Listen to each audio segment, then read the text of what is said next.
I chose to go fishing the day my ex was giving birth. More context, for those wondering, the father is back in Austria, and there is like a 60% chance he doesn't even know about the kid. All of Maria's friends know he's the dad, but they just refer to him as some asshole. While I do want to maintain a cordial relationship with Maria, I have no interest in raising her child. Even more context, for those wondering, I knew the baby was supposed to be born last week. He was scheduled for Saturday, but the little guy decided he wanted to come earlier, so was born on Wednesday. I left town Tuesday night and planned on coming back on Friday. The baby was born on Wednesday and I only found out on Thursday. I called Maria afterwards and congratulated her. I did not make any promises about being there for the kid's birth. Update February 21, 2024.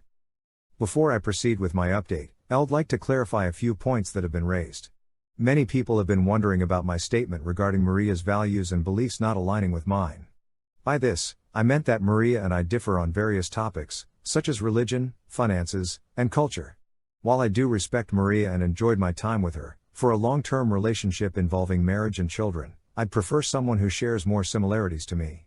My own family also felt that Maria and I weren't a good match in the long run, though they did acknowledge her as a nice girl. Firstly, Maria and I have very different opinions on religion. I don't want to get too bogged down in the details, but I feel like this was a major obstacle to us forming a lasting relationship, especially considering how we both wanted children eventually. Second, we both come from different places financially. Maria is in a significant amount of debt, both student loans and credit card debt. While I don't judge being in debt, I do think Maria could be more careful with her finances. I admit that I have a more privileged perspective than her, so I might not fully understand her financial struggles. Nonetheless, during our time together I felt that she would typically spend more than she should. Lastly, Maria and I have different cultural backgrounds. Though we're both Americans, we come from different walks of life, which was a point of contention for my family, especially my older sister, F36, and sometimes for even myself during certain points in our relationship. I'd also like to acknowledge that I'm fairly certain Maria still has feelings for me. Whenever we talk privately, she loves to reminisce about our time together and usually refers to it as the happiest time of her life. Not to mention, if I mention to her a date I've been on, I can tell it hurts her, but she tries to hide it. Moving on to the update. I spoke with my older brother Brad, M32, over the phone since posting, and he said that he thinks it's time Maria and I completely part ways. Our differences were already big, and now with her having a child, it's completely unrealistic for anything to ever work out between us. Brad believes that by maintaining contact, I'm only giving Maria false hope of us getting back together. He also thinks that given how Maria's friends reacted to my absences, it's clear they are all hoping we get back together.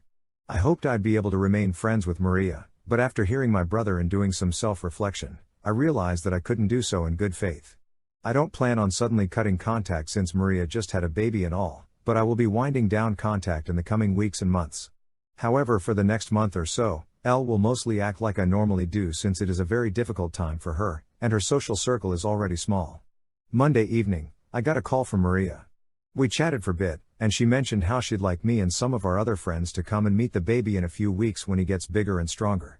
I did agree to this, and we'll all be getting together at her place in about a month to see the little guy. She also shared some photos of him with me and again mentioned her nervousness about raising him alone. When I asked about the father, she admitted she hadn't spoken to him in a while, which is frustrating. Aside from this, there isn't much else to report. I wish Maria all the best and hope she finds her way through parenthood.